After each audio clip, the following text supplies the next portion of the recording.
I saw great potential with the stores out there. I was I was split between two towns, and there were a lot of tourists that would come to the town and a lot of retailers, but none of them would sell online and none of them would sell on social media. This was around 2011, 2012, and I really wanted to help them get online. So I would go shop to shop and ask them if I could help them sell their stuff online.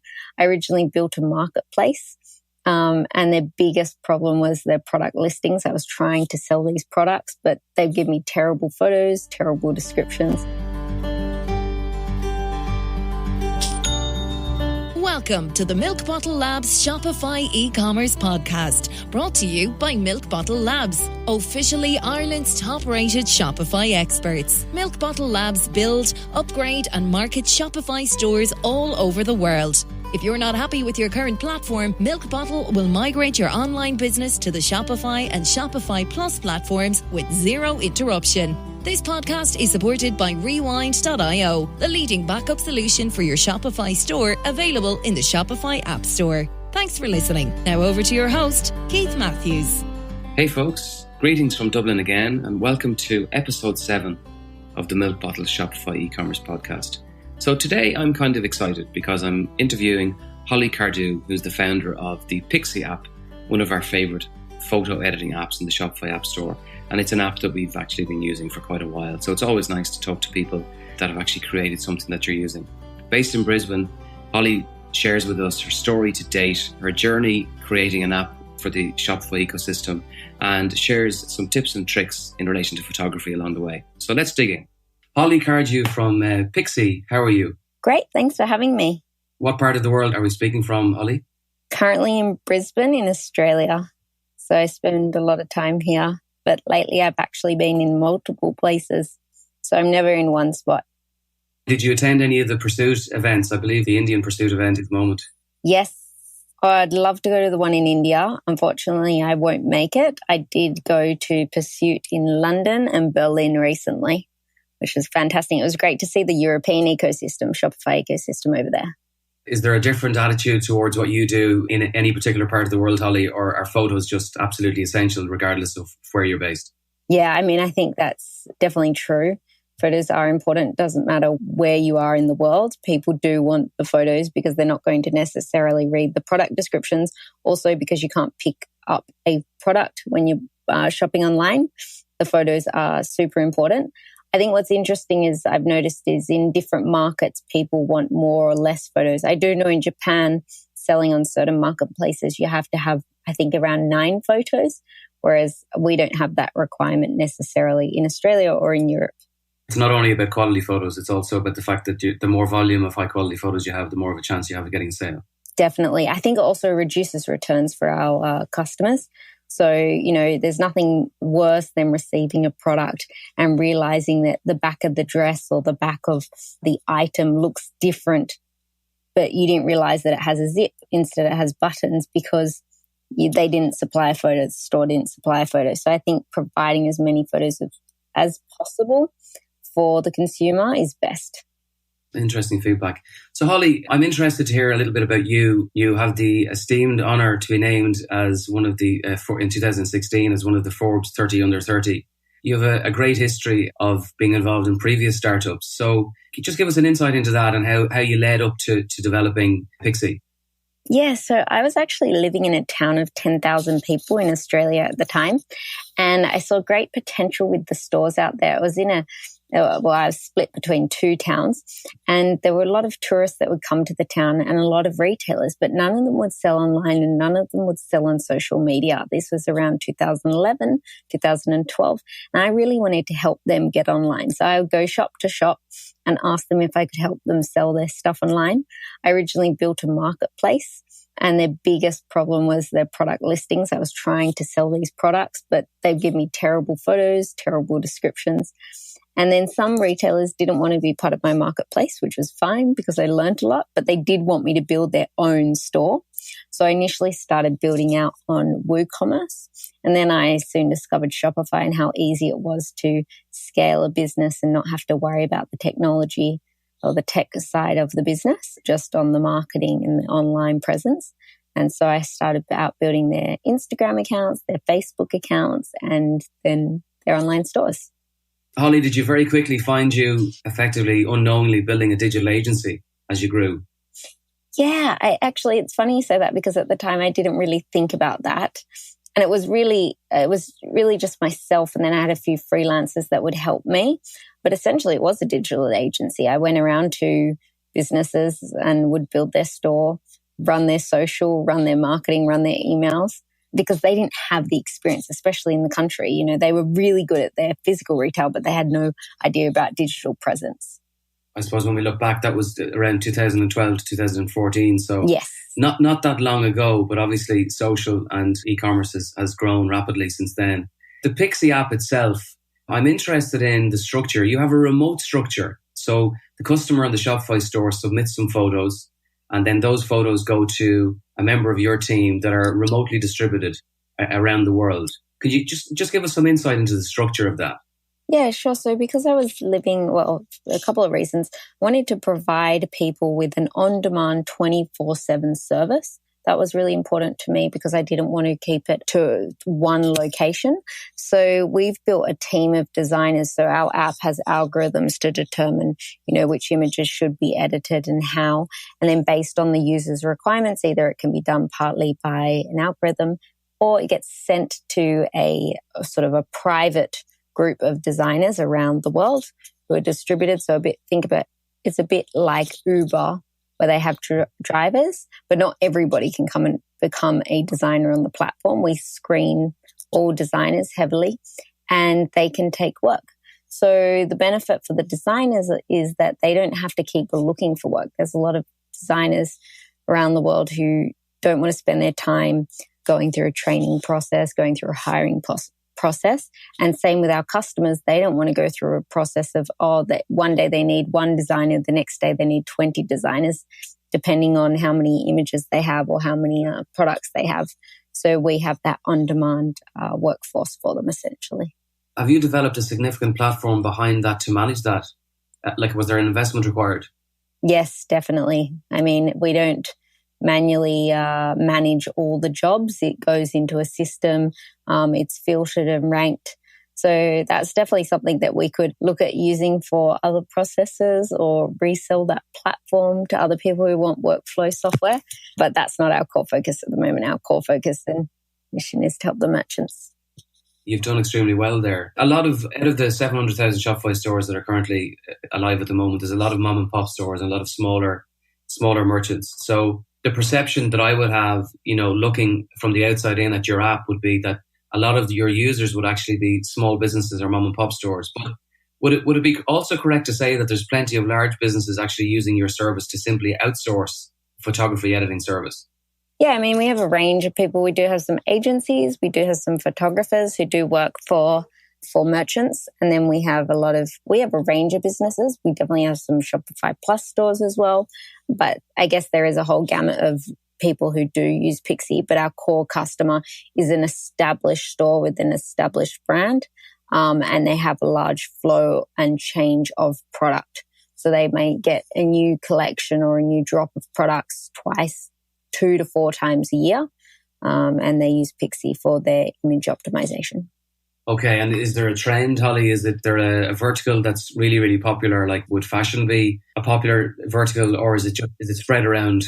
No, I would say majority are fashion or jewelry, and then tapering down to furniture. And then there's a few wine companies and also I would say like protein companies, like sort of, I don't even know what you call it. I guess it's health product, protein shakes, those sorts of things. They're paying a designer to create their brand and image. They're going to get you guys to improve it. It appears to me that it would be a difficult product to price. I mean, did you have a challenge when you were starting out? Did you review your pricing, or did you have a challenge to, I suppose, get the point across to people that this was actually an app that was worth paying for? We live in an era now where everybody seems to expect everything for free, but, decent photos will help you sell. So was that a challenge to get the pricing right?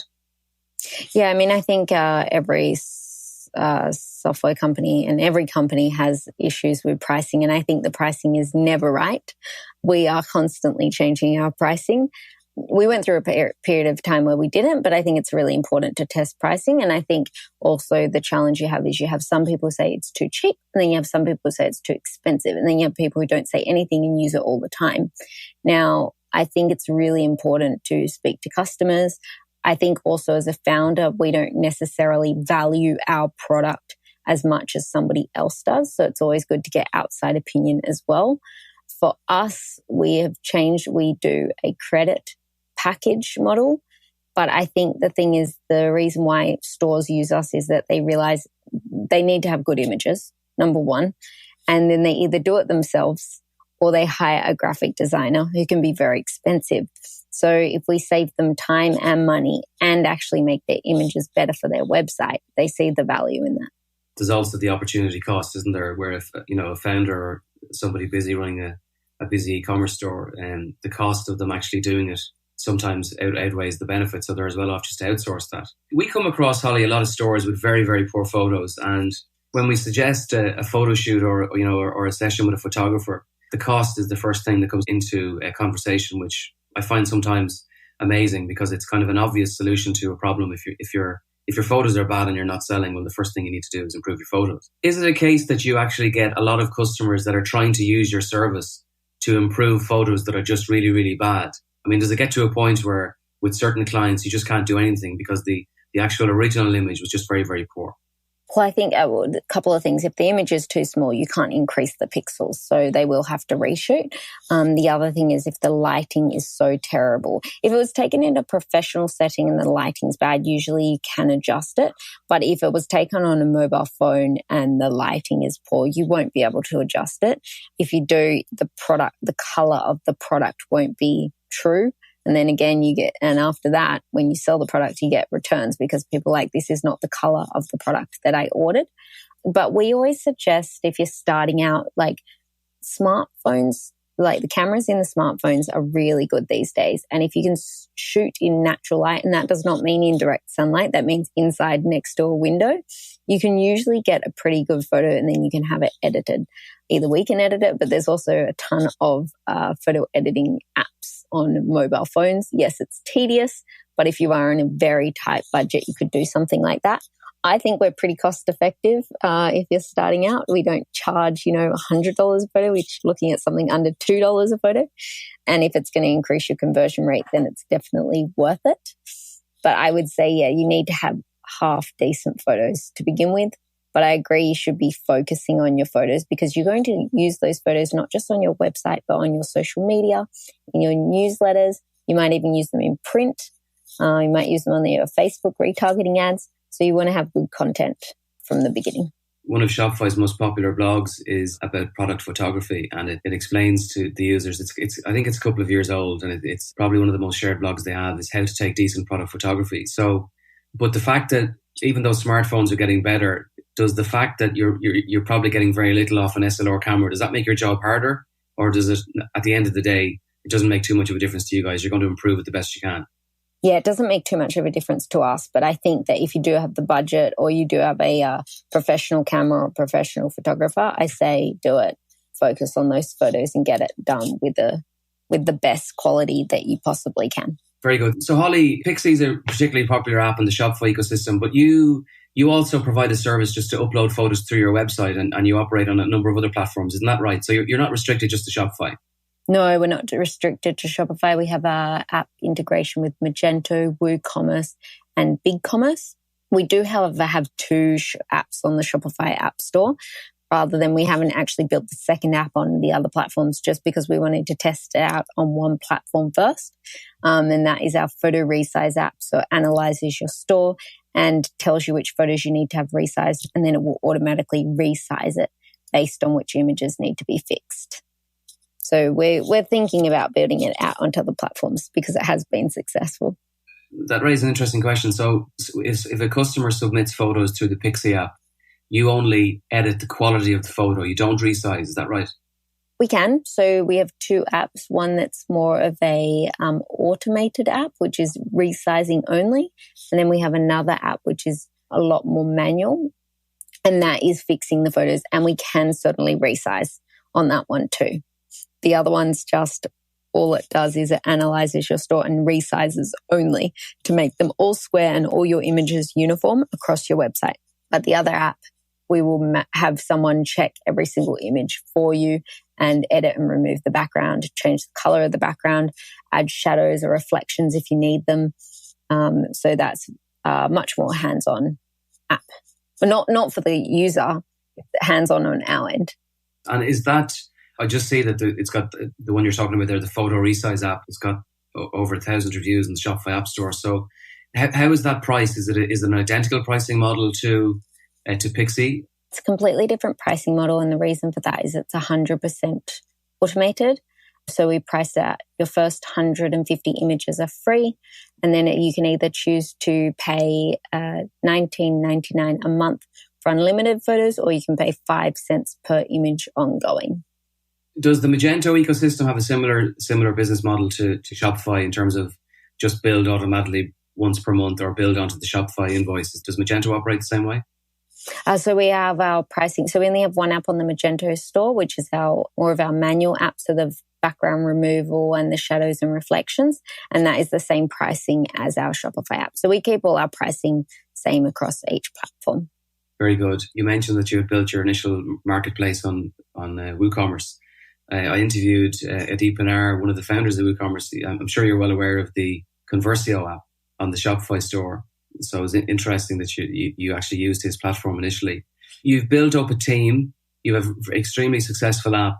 In terms of your experience over the last couple of years with Pixc, have you found 100 different ideas, or for other apps, or are you sort of individual just to stick with one and make it absolutely, fantastic and super successful? We find when we talk to a lot of app developers and business owners that because they're inside so many stores and because they're getting so much feedback and so much access to stores, they just walk around with 10 or 15 different ideas in their head. Is that something that bothers you, that you just have a load of other ideas you'd like to set up and launch? Yeah, definitely. I think as an entrepreneur, you always have ideas and you always have solutions to problems that you want to solve, or at least the problem that you want to solve. So you're looking for the solution. I think for me, agencies probably know more about the problems than we do as app developers, because you're talking to the stores all the time and you're in there building one-on-one. And so you see problems, which I find very interesting. I do have a lot of ideas. I do want to build more apps. I'm just deciding, do we build it as one app and make it a full suite, or do we build it out as multiple apps? So that all has, comes into question. The other thing is, as you build a team, and I've built a distributed team, we have an internal team of about 20 people across the world. And I always have, ideas about what I want to solve internally for us and make that a product. Because the future of work and the way it's going is there'll be more and more people distributed across the world. And so I'm always looking for other product ideas. But, as an entrepreneur, you also need to focus on one idea and not get too distracted. Yeah, it's a good point, actually. It's extremely easy to get distracted. Just on the issue of the distributed team, most of the agencies that we interact with have distributed teams and virtual offices. A lot of them have a hybrid model where they may have an office outside London with a couple of people, and then they've got 2 or 3 developers that are remote. Can you just give us some indication of the structure that you have? So you have a distributed team, but are they in multiple different time zones all around the world, so that you can offer a kind of a 24/7 service at the back end? Yeah, because I started out the company when I was in the country, there was no talent really to hire. So I had to look online, and then I realized how valuable it was because you weren't restricted to one location. You could hire anyone around the world. But in turn, it actually worked out better because now we can provide 24/7 support. We do have team members everywhere. We have engineers in Europe. We have engineers in Asia. We have content and marketing people across America. We have customer support people in Eastern Europe and Philippines. So we really do have people everywhere. I actually happen to be the only person in Australia on the team at the moment, which is funny. But I do try and visit everyone. I was in Manila last week, and 2 months ago I was in Europe visiting our engineers. So we are really everywhere. Everybody can work from a co-working space or from home. That would lead me to 2 questions then, Holly. Do you spend 24/7 working? No, I realize that I'm not productive when I work 24/7. I am available at most hours via WhatsApp, but for me personally, I need to have like a solid 5 to 8 hours a day of good uninterrupted work. And then, of course, you mentioned travel. I mean, you obviously travel a lot. I follow you on Twitter, and you always pop up in some really cool destinations. So you obviously travel a lot as well to keep that show on the road. Yes, I do travel a lot. It's also my passion is traveling. So I feel like I'm fortunate to be able to build my work into my travel. So I have no complaints there. Next week, I'm going to Hawaii and then to Bangkok. Actually, I'm in Bangkok for an event called She Commerce, which is women in e-commerce, which I think will be really interesting. So yeah, always on the road, but I love it. You know, that's the enjoyable piece, kind of the PR piece and the speaking piece and the kind of celebration of your success. So I noticed that on your Twitter feed, actually. Do you do a lot of those talks and networking events? Because with your experience, I mean, you have a lot to give, you know, at a relatively young age. So do you enjoy that kind of side of the business as well? Yeah, so I think I'm just really fortunate, and I guess advice for other people who are starting apps or any company is that I started writing blog articles very early on, which showed my knowledge and I guess as a thought leader in e-commerce space, but also the tech and startup space.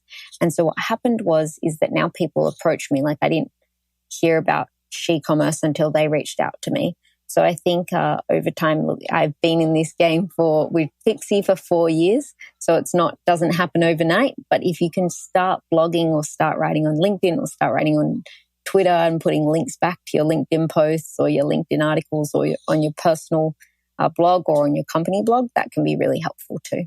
Somebody told me one time that Shopify's content was regarded by Google as some of the best content on the internet. So I think anybody that signs up as a merchant or yourselves that sign up as a partner, the amount of emails that you get with, you know, really great, deep insights and advice from the Shopify team is certainly an influence to write your own, because obviously it works for those guys. Content is something that you're serious about. You mentioned that you had a content team, so you actually have dedicated staff in the team producing content. Is that correct?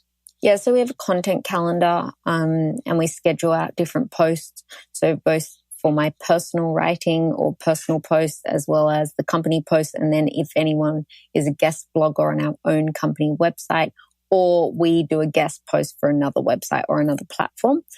So we have that all scheduled and we plan out what articles we're going to write, what topic, what's trending, so we can make sure it's relevant. Is there any particular trend in the area of photography that you see, or is it just as simple as saying, look, photos are getting better and they're becoming higher quality? Or is there a trend within in the stores that you see? I think that what we're seeing is obviously higher quality, like phones and screens are getting, better and better quality. And also people are shopping through social more, like Instagram has added it, Pinterest has added it. So it's becoming very very visual in terms of the shopping. The other thing is that will come, and it seems a bit far away, but I'm sure will creep up on us very quickly, is virtual reality and augmented reality. And in order to create those images, especially for augmented reality, you're going to need multiple photos that can be stitched together and created as an augmented reality and image, and also the dimensions of your products. I know Shopify is working on this in particular, and so it is something that you will want to look into. Some stores are already actually taking multiple photos and stitching them together, creating a 360 view of the product, but that's going to be one level up next, and that will be in VR and AR. Do you see, obviously video is trending upwards all of the time, and it hasn't happened in the last year or so. It's continuous. But would you see video and photos as just as important, or would you see eventually AR actually or VR actually taking over from them, or would they all sit beside each other and complement each other? I think they'll complement each other. I mean, I don't think virtual reality will, because you can't always sit on the train with a virtual headset. Well, I'm sure there will be times, but I think augmented reality will be what really takes off. And, if you're shopping for a couch, you look at the photos and then you see how it would look in your space. You also need to remember, video is popular, but at the same time, not everybody wants to watch a video on every single product. They want to have the option to look at the product. People flick and scroll through phones so quickly now, like through Instagram, through Pinterest, through e-commerce store. They don't necessarily want to watch every video. So I think photos are going to be very important. Also, and then I guess there's like taking it to the next level, there's going to be full stores where you literally walk around the store where every product is AR or VR. So you can sort of visualize a replica of a retail store, but in virtual reality, and you can shop every product. But I think that's a way off. So I would focus on the images first. Yeah. Shopify have released, there's one VR app on the App Store, and the functionality is there. But as you say, it's probably a while away, and it could probably take some really good big brands to make that investment before it becomes available or popular across smaller stores. Yeah, definitely. Holly, thank you very, very much for taking the time out to talk to us. Thanks so much for having me on your podcast today. Thanks for taking the time to join us for episode 7 of the Milk Bottle Shopify e-commerce podcast. All of our episodes are available on Spotify and iTunes. Until next time, take care.